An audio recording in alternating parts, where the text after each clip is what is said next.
Welcome to Barry Interesting. I'm your host, Barry Aycock. I'm joined today by John Fisher. He's the author of Southeast Missouri from Swampland to Farmland, the transformation of the Lowlands. Truly an honor to have you here today. Pleasure to be here, Barry. I just read your amazing book. It is amazing, especially for people who live here, because without the history in this book, we wouldn't be standing here today. Well, that's very true. That's very true. I love the book. Like I said, I've just read it recently. It's kind of a history lesson in how Southeast Missouri transformed into this agricultural juggernaut. The book won an award in 2018 by the Missouri Writers Guild. Right. And you won #1 for Best Book Award, Show Me Best Book Award. So congratulations on that. Thank you. Before we get started, I'm going to call you Mr. Fisher, because you're a famous author, farmer, and geologist. The geology part really probably came in handy when you wrote this book. But first, tell us a little bit about yourself. Well, I was born and grew up around Kennett. Actually grew up on a farm southeast of Holcomb.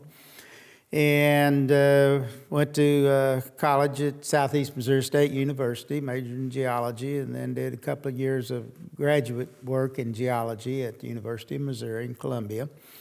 But then one thing led to another, and I ended up coming back to Dunklin County and farming for 30-some-odd years. Retired from farming about 2000, and always had an interest in writing. And so I sort of picked up freelance writing at that point, and doing magazine articles, and then transitioned into book-length projects. Mr. Fisher, before we get into the details of the book, we could sit here and talk about this book all night because it is the history of civilization here in Southeast Missouri. Let's define what the Southeast Missouri lowlands are to the audience. Okay. Well, it's basically 7 counties below Cape Girardeau. Strictly speaking, the Boot Heel would be mostly New Madrid, Dunklin, and Pemiscot County, but in the lowlands, really from about Benton south is sort of where the lowlands began.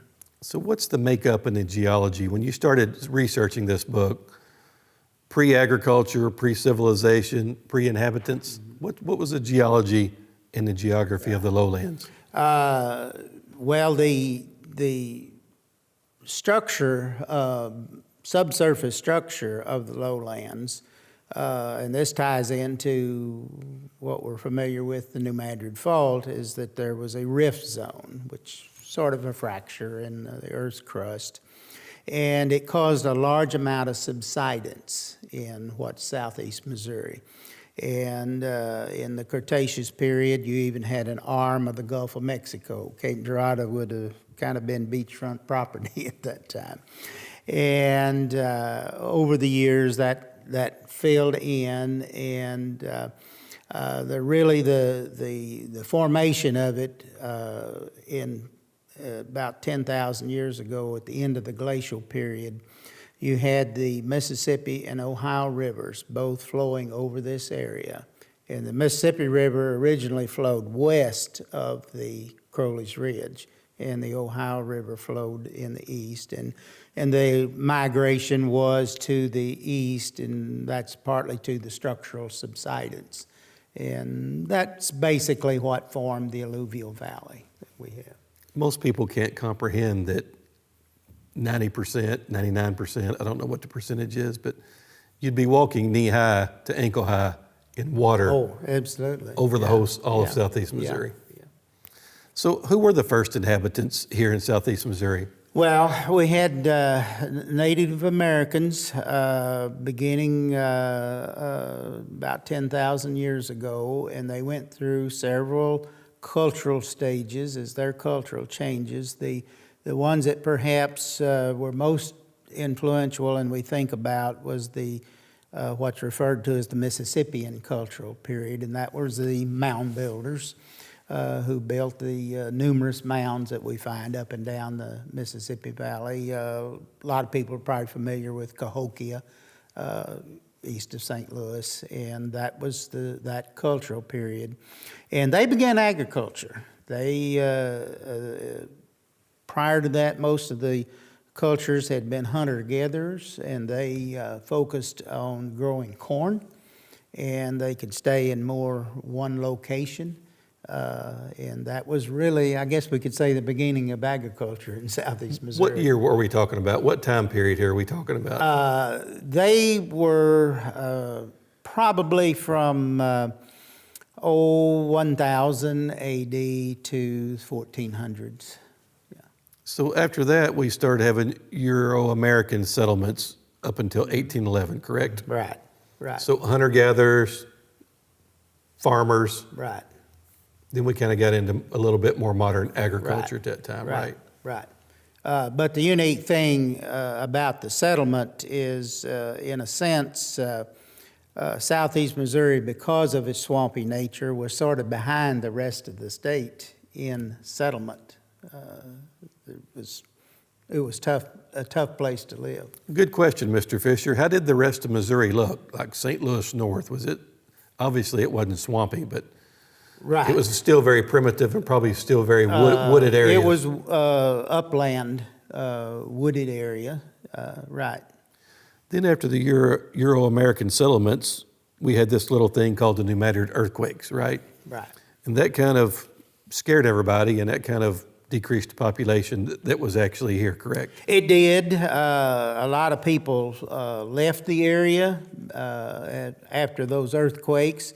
In fact, there was a program, if you felt your land had been damaged, the federal government issued what were called earthquake certificates so that you could exchange that for unclaimed public land elsewhere in the state. And there were quite a number left and went to the area along the Missouri River, what we call the Boonslick territory, west of St. Charles West, and obtained land there.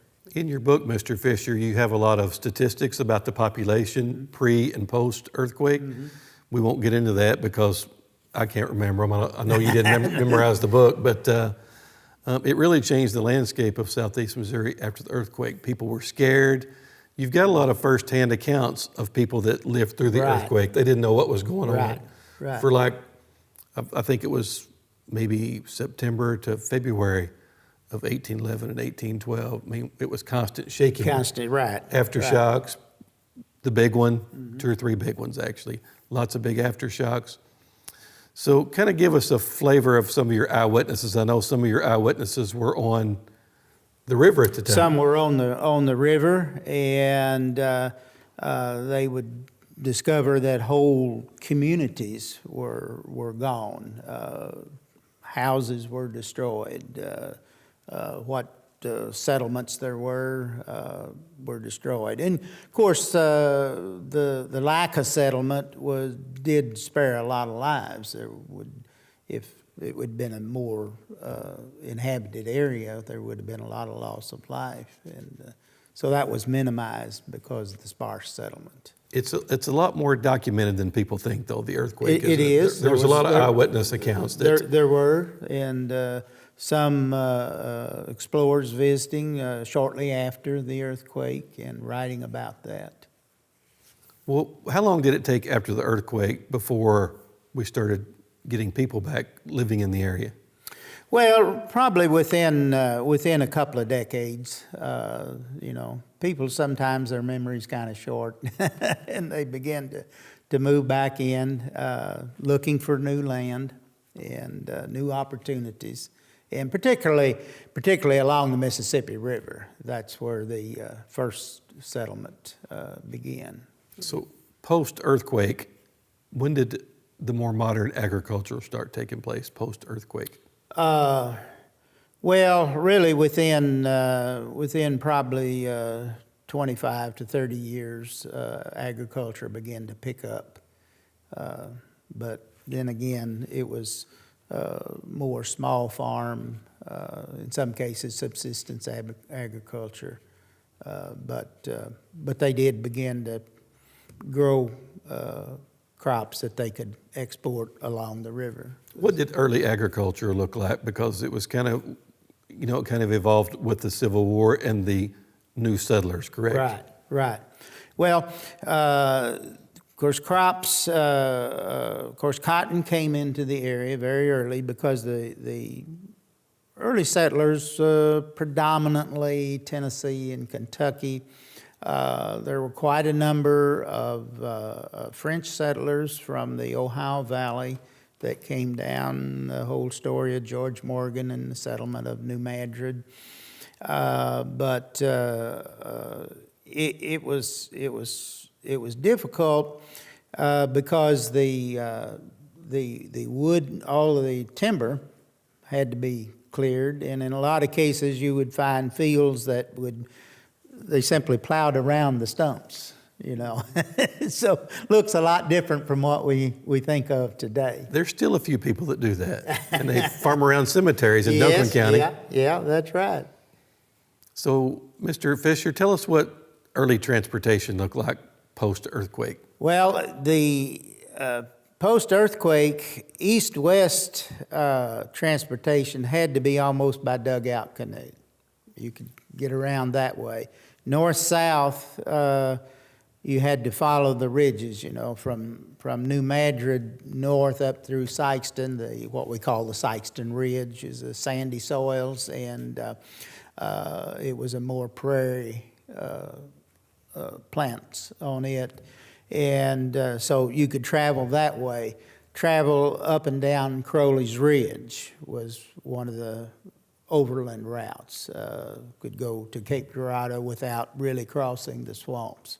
But then when you got west of the Crowley's Ridge, you were back in what we call the western lowlands. Well, I own land around Zenith, Hornersville area, and your book mentions Hornersville many times. Mm-hmm. I guess there was a waterway to Hornersville where they did a lot of fur trading. Tell us about it was. Tell us about Hornersville. It was booming back then. It was, and it was one of for settlers coming, say, from Tennessee across the Mississippi River, it was one of the easiest. The swampland was a little narrower, and so they could get to Hornersville, and you would be on the Kennett-Malden Ridge, similar to the Sikeston Ridge, a sandy north-south ridge.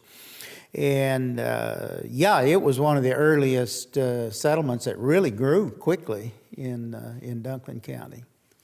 And of course, you had Little River, and steamboats could come up that as far as Hornersville and a little bit above, and bring in supplies and take out cotton or whatever they had grown. That would be hard to imagine for a new Hornersville resident that was a heavily water trafficked area. Yes, yeah. But it was booming back then. Oh, yes. So with the evolution of these pioneers, somebody had the foresight to think, we've got to harvest all this timber. Mm-hmm. So tell us about the big timber boom, because this whole area was swampy timberland. Right. And initially, the timber was more of a hindrance than anything else if you wanted to have a little plot to farm. But the timber began to diminish a little bit in the north central states, Michigan, Wisconsin, Minnesota. And so the timber companies were always looking for more resources. And of course, at that time, even farm implements had a lot of wood parts in them. And so these timber companies began to look to these bottomland hardwood forests as a good resource. But the problem was there wasn't any way to get it out.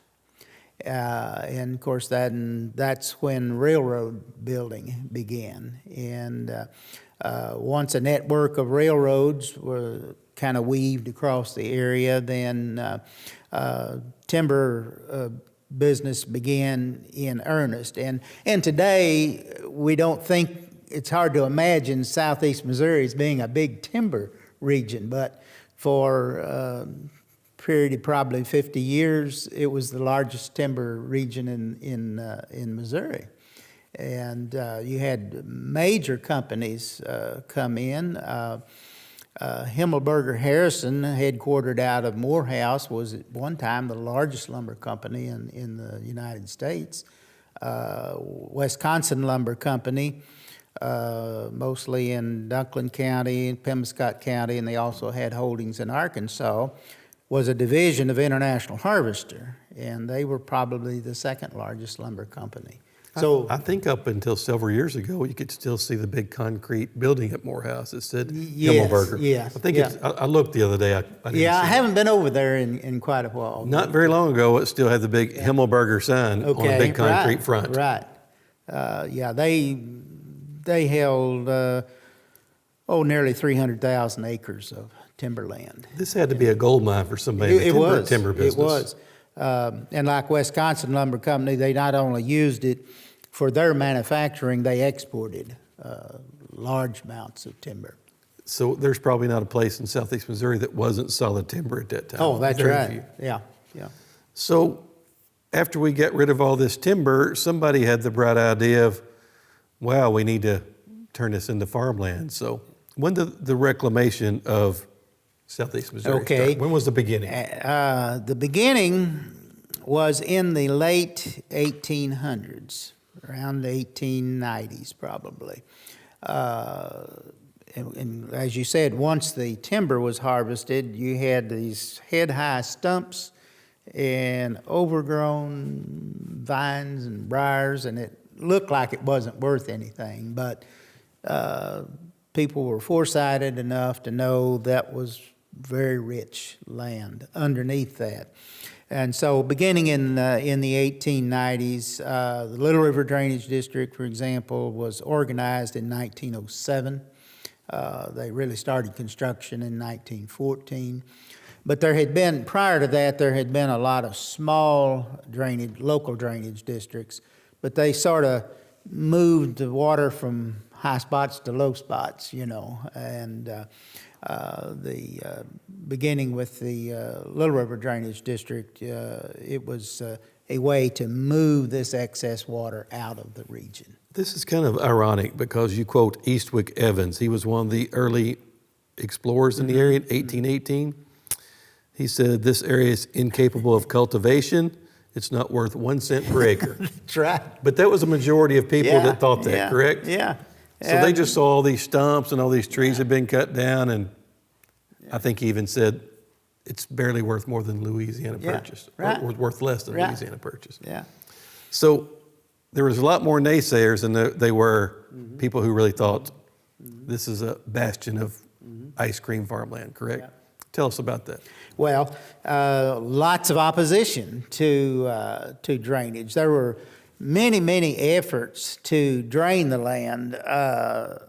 Some initially they were focused on getting the government, federal government, involved in funding projects, but there simply wasn't much interest on the part of the federal government in tackling these big projects. And so there were repeated studies and some surveys, but it really became evident that if the landowners wanted it drained, they were going to have to do it themselves. And then that's when the drainage districts began to...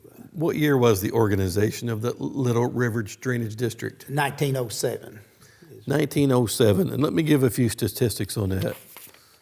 957.8 miles of ditches, 304.43 miles of levees, 90 miles in length from Cape Girardeau, Missouri to Arkansas line. It's made up of 540,000 acres, but in fact it drains 1.2 million acres. I call it the eighth wonder of the world. It really is. It's an amazing feat by humans. It's the largest drainage project that's ever been undertaken. And, of course, one of the things they always say is there was more cubic yards of dirt moved in constructing it than in building the Panama Canal. What's weird, though, Mr. Fisher, about this is those pioneers changed the landscape twice here. They get rid of all of our trees. That's then, right. Then turned it into this That's right. garden spot in the United Yes. States for farmland. Yes. So it happened twice here. It really both, did. Both of them are incredible, the transformation from one to the other. Organizing the Little River Drainage District. There was a lot of villains and a lot of heroes in that, right? Right. My whole life I've heard about this guy from Cape named Thad Snow. Mm-hmm. So let's talk about a few of these characters, though, Okay. that were involved with the Little River Drainage Okay. District, because it looked like to me at face value he was trying to promote it, but kind of behind the scenes he really wasn't. Yeah. Well, particularly the biggest opposition was probably Lewis Houck. And Houck, of course, was really the pioneer of building the railroads, getting a network of railroads across the Boot Heel. And you would think, okay, you know, he made money hauling timber. The next thing would be hauling agricultural products. But Houck, he owned a lot of land, and he didn't like paying taxes. As none of us do. But that was kind of the center of his opposition, was that he didn't want to pay taxes on this land. And his arguments were numerous, that it would cause more flooding and it would damage some of his land. And he went on with a list of his oppositions. And he was vehemently opposed to the incorporation of the Little River Drainage District. Yeah. It wasn't really serving his self-purpose at the time, correct? Well, he didn't see it that way, and maybe he was a little short-sighted on that. And then again, one book that was written about him suggests that maybe he had a little remorse at seeing the nature and seeing the timber and that land gone, although he was instrumental in getting the timber out, you know. Well, he was a hero to the area in other, like you said, the railroad. Oh, yeah. He's got a little stadium in Cape named after him, Houck Stadium. He does. So the transformation from timber to farmland was a very slow go. There was like more people against it that were really for it. But when did it actually take hold? Well, of course, the first construction phase was pretty much, Little River was pretty much completed in the mid-20s. And, of course, the 20s were pretty much of a boom time for agriculture. But everything slowed down in the 30s with the Great Depression. And the drainage district found that farmers simply, in a lot of cases, couldn't pay the drainage taxes, you know, the per acre assessment for the drainage, and the maintenance went down on the system. And so there was 10 years or so that were really tough for them. A sideline question is, I'm from Parma. When did Parma stop being a swamp? Probably in the 20s. And you mentioned Parma and Tallapoosa and a lot of these little towns that were swamps back then. But there was also a lot of violence centered around not paying their taxes to the Little River Drainage District. I remember you talk about the Rough Riders went to Tallapoosa and beat some farmer up, right? Right. Tell us about some of those side stories. Yeah, you had a lot of labor opposition. You had people that had come in to work in the timber. And so after the timber was pretty much cut, then they were relegated to finding work as farm tenants or day labor. And so you kind of had a clash between the farmers, the landowners, and they wanted higher wages. They wanted, a lot of cases, they wanted to pay less rent for the land that they were tenants on. And then you did You did get some racial conflict. In some cases, landowners brought in black workers to help clear land, and there was opposition to that. They felt like that's going to take our jobs. Where are we going to work? And so we had some significant racial conflict. So when was the first year the Little Rivers Drainage District started breaking ground and making all these ditches? 1914 is when they began construction. And when was completion of the Little Rivers Drainage District? About 25. 1914. In a sense, but in a sense it's never complete because without the ongoing maintenance. You've got me thinking in the book about Mr. Houck, because I remember a picture in the book where it shows the trains. He loaned a lot of the rail systems. They were pretty much going through the swamps. Right. So he probably thought draining the swamps was going to put a kibosh on his rail business, correct? Well, he just, it's always puzzled me that he should have, you would think, we can't put our values on in that time, but the timber industry was going away. The land was being cleared and the timber industry was ending. And you would think, okay, what am I going to haul on my railroads? It's going to have to be agricultural products, which it was. But he simply didn't think in those terms. And he had to find some slivers to put the tracks, though, when they started building the tracks. Because I remember seeing a picture. It was under, a lot of the train tracks were still under swamp. He was probably notorious for not constructing railroads according to standards. He was a self-trained railroad builder. And one story, his first foray into railroad building was between Delta and Cape Girardeau.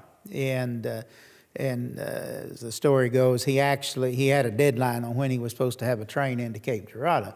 And he was so short of money to buy supplies that he would actually take up ties and rails behind the train and put them in front. So he got there on time. I remember that part, yes. In some of the parts to the tracks, he would make them too small. Oh, yeah. He would buy used track, which would be bent, and he didn't build he just built things at grade instead of building up a road bed and curve around stumps, and he was notorious for that. Early on, the Little Rivers Drainage District had a lot of trouble financing of themselves. Like I said, a lot of farmers weren't paying their fees or taxes to get this going.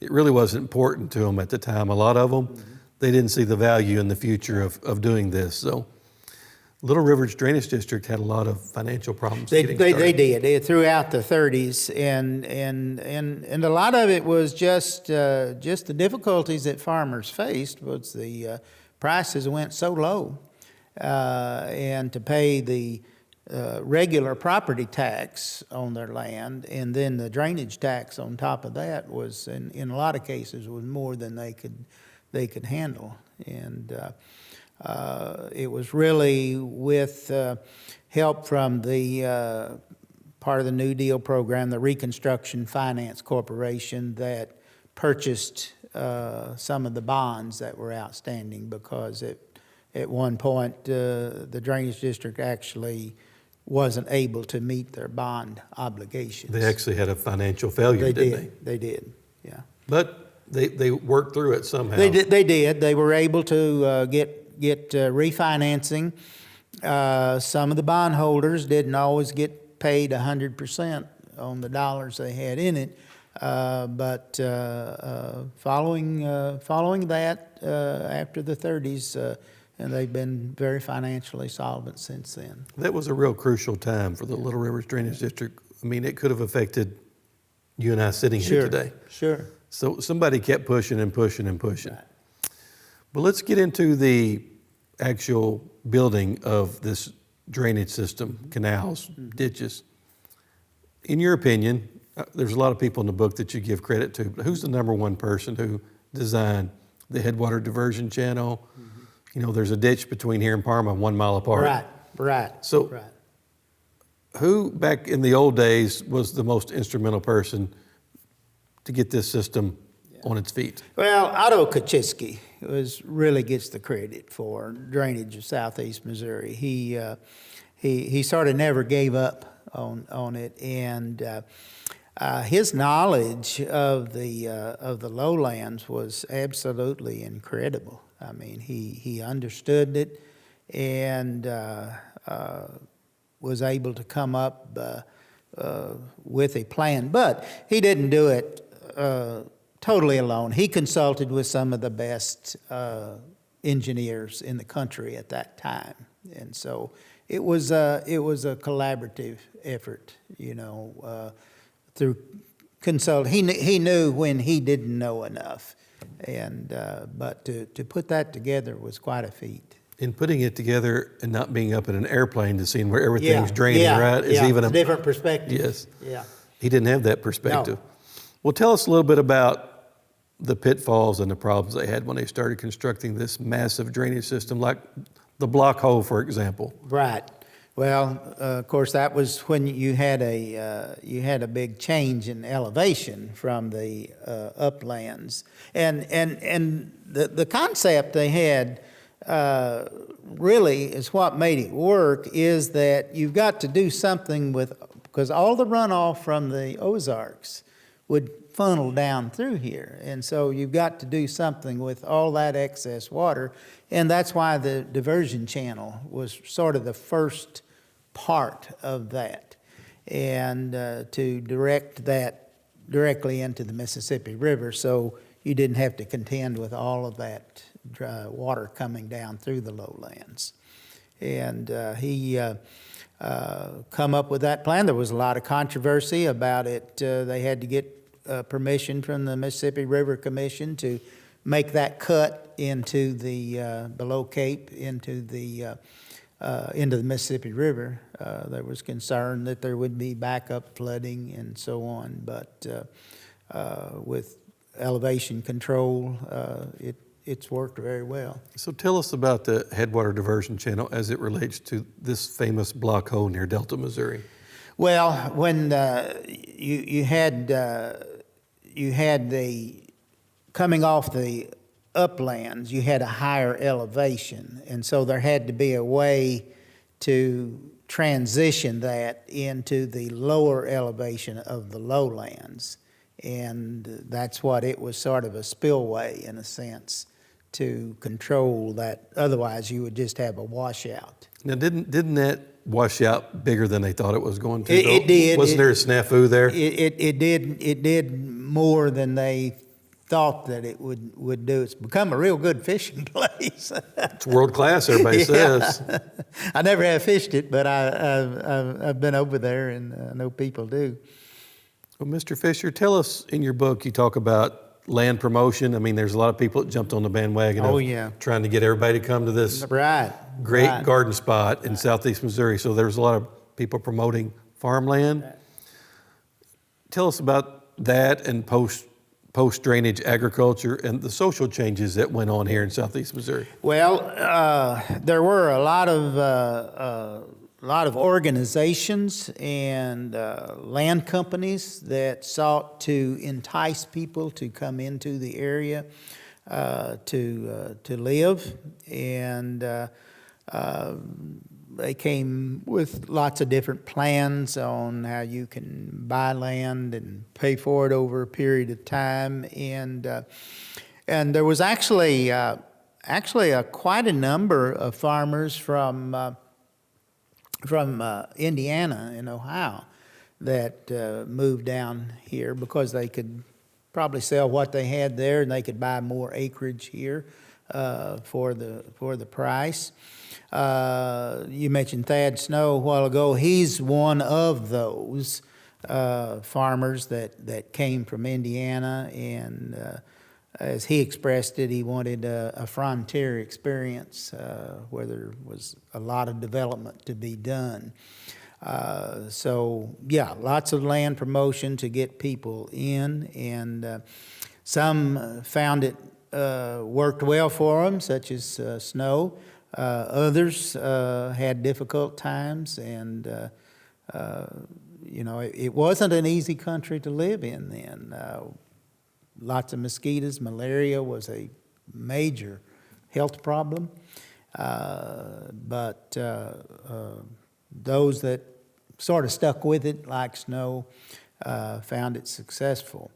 But in the 20s, grain prices began to fall because the exports we'd been making to Europe in World War I leveled off, and cotton prices were going up, and so farmers began to look. They had this new land. What are we going to plant we can make a profit on? Cotton looked good. So it's really three things happened that made a change. One is the opening of all the new farmland. And two is the increase in cotton prices and lowering of grain prices. And then the third thing was the boll weevil. The boll weevil devastated areas of the old cotton South, traditional cotton growing areas in the South. And of course, they had the sharecropper system in place. And so as they began to switch to different crops, a lot of the cotton became unprofitable. They began to look for places to go where they could still farm cotton. That's what a lot of them knew. So you had this major influx of sharecroppers. Probably the most were black, but not all, white sharecroppers as well, moving to northeast Arkansas and southeast Missouri. The boll weevil hadn't begun to damage things here yet. A side note is, I'm sitting here today because of the boll weevil. My grandparents moved here from Mississippi. The boll weevil ran them to Missouri. Right. I'm sitting here today because of exactly what you're saying. The boll weevil is the reason I'm sitting here today. Right. That's so right. My grandparents moved here because of that. Okay, that's a perfect example. And that changed the face of agriculture in the Boot Heel. Because prior to that, it had looked more like a Midwestern agriculture, hay, corn, wheat, oats, those kind of crops. There had always been cotton, don't get me wrong. There had always been cotton because so many of the settlers from Tennessee and Kentucky brought cotton with them. There had always been cotton. But cotton, and I have a chart in here on how the acreage just exponentially exploded in cotton in the late 20s. And that brought the sharecropper system to southeast Missouri. Well, let's talk about that a little bit. The new political and religious movements and the sharecroppers demonstration. Okay. 'Cause that's a pretty famous ordeal in American history. Right. And there was a very famous African American who kind of led that. Tell us a little bit about that situation. Of course, the sharecropper system basically works with a furnish, is what the term is referred to as. A sharecropper is given a house, some land maybe to grow a garden on, and tools, and all he has to furnish is the labor to grow the cotton crop. And then in most cases, the way it was in southeast Missouri, received a half of the crop. That was new, but it was difficult, hard work. Many of them were successful at doing that. But what really changed the situation and made it more difficult was when the Depression hit and cotton prices bottomed out like everything else.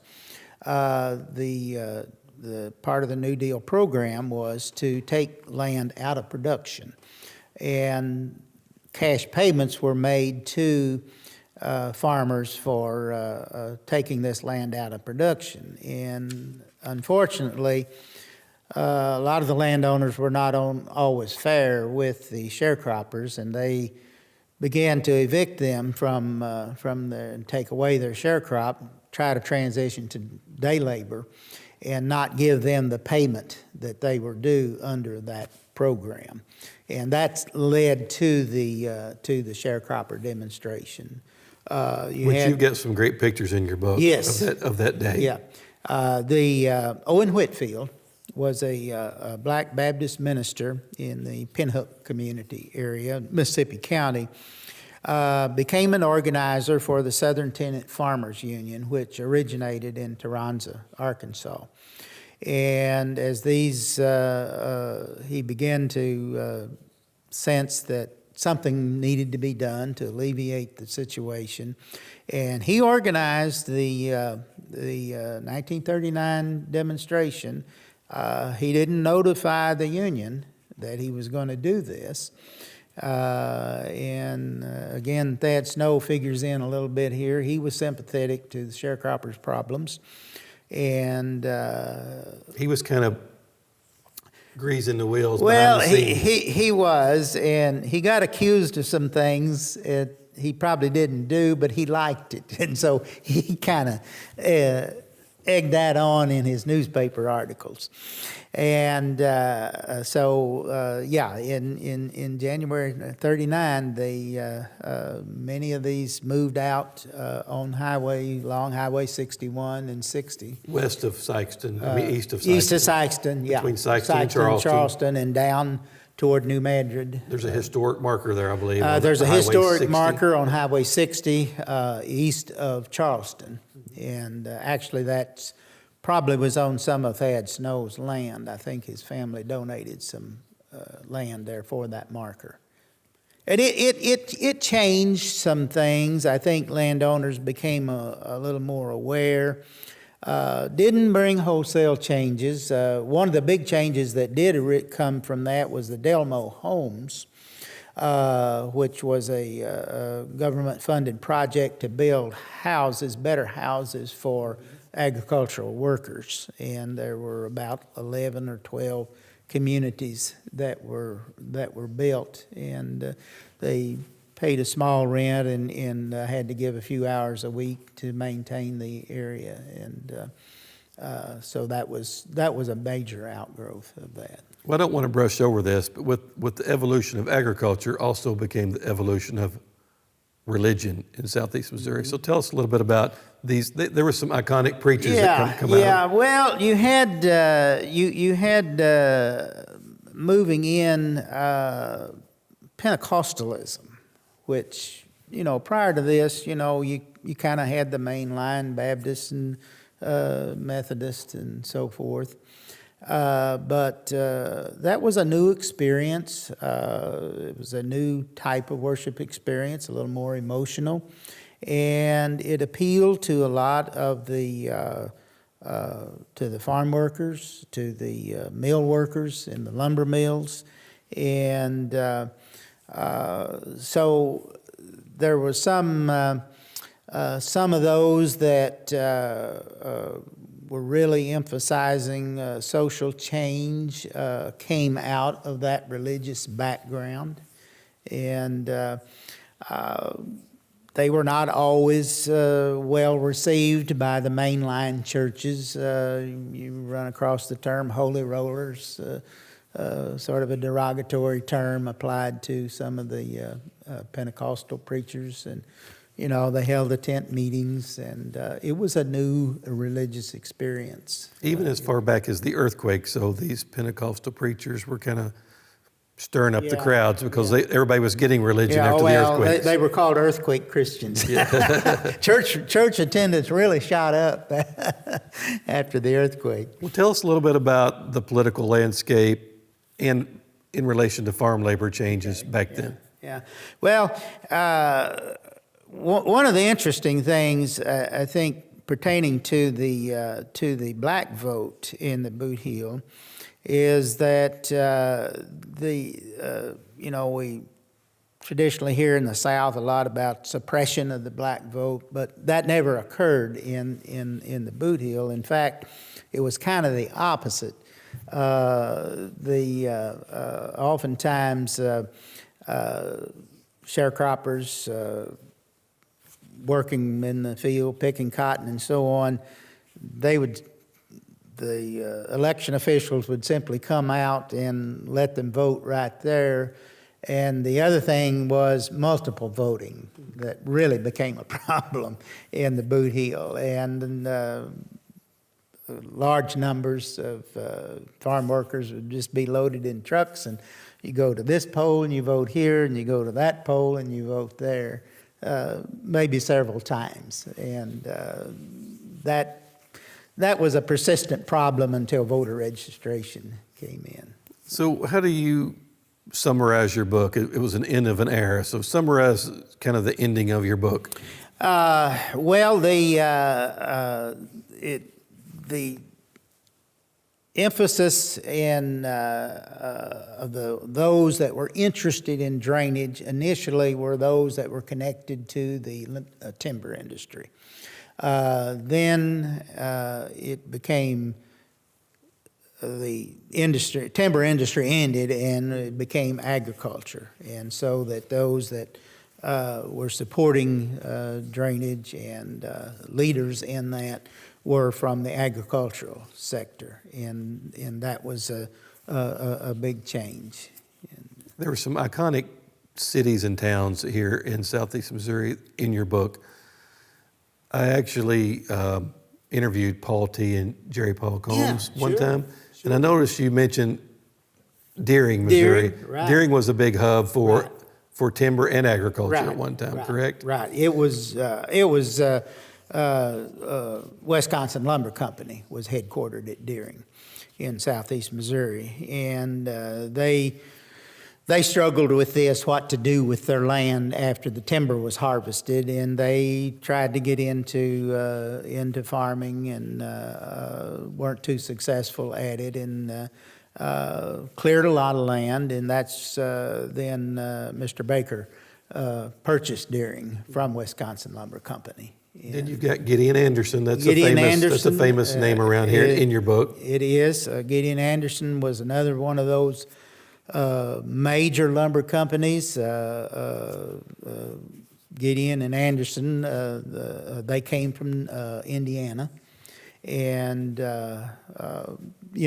basically owned the town for a long period of time. And they had a store and money. They had money. They had the bank. They had the box mill, which persisted for a long time. Of course, they earlier manufactured all sorts of things, but they had the box factory there, International Harvester dealership there, sold farm equipment. Just about every business in town at one time was owned by them. There was a lot of villains and heroes in your book, and some of them were both, correct? Yeah. Like Thad Snow was really both. Yeah. But he was a big forerunner for Southeast Missouri. I mean, those people are the backbone of Southeast Missouri, actually, right? There were people that saw the potential, and that saw at times when improvements need to be made, changes needed to be made, and they were willing to step out and do that. And some of them were just lucky, because from timber to garden spot of the world, it just evolved. Some of it evolved on its own, correct? Right. We've got this resource here. We've got to do something with it. Right. It hasn't been that long ago, though, that there were still lots of wooded areas. I remember in the 70s, I was between 5 and 10 years old. My grandpa, who got run off by the boll weevil in Mississippi, he come up here and he farmed 160 acres. And in my lifetime, I remember 40 acres of that 160, which I live across the road from now. It was still all woods. He cleared it with his own two hands. So people might think this was a long time ago.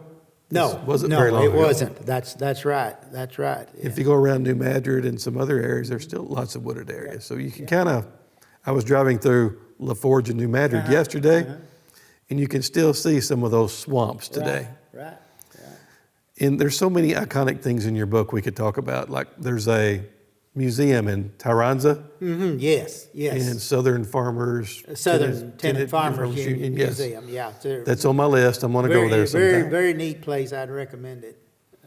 But the Little Rivers Drainage District truly is one of the 8 wonders of the world. It's fascinating. It's the reason people get to live here. Absolutely. But I'll give you the last word about the book. It's not a new book. It's been out since... It's 2017. Well, it's a story I felt that needed to be told for the future generations, because I think so many young people today, we look at this beautiful farmland that we have here, but it wasn't always that way. And as you pointed out, not very long ago in some cases.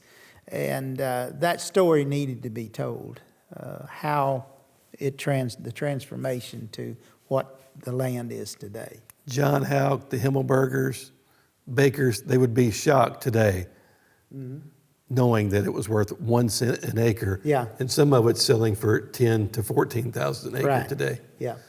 $10,000 to $14,000 an acre is a good investment for a penny, right? Yeah, absolutely. So, Mr. Fisher, fascinating book. Thank you. One of my favorite books of all time. Okay. So glad you came Appreciate to share it with us. Enjoyed talking with you. I hope everybody enjoyed our book report today here on Very Interesting. One of my favorite books of all time. Mr. Fisher, once again, thanks for being here. Thank you. That's all.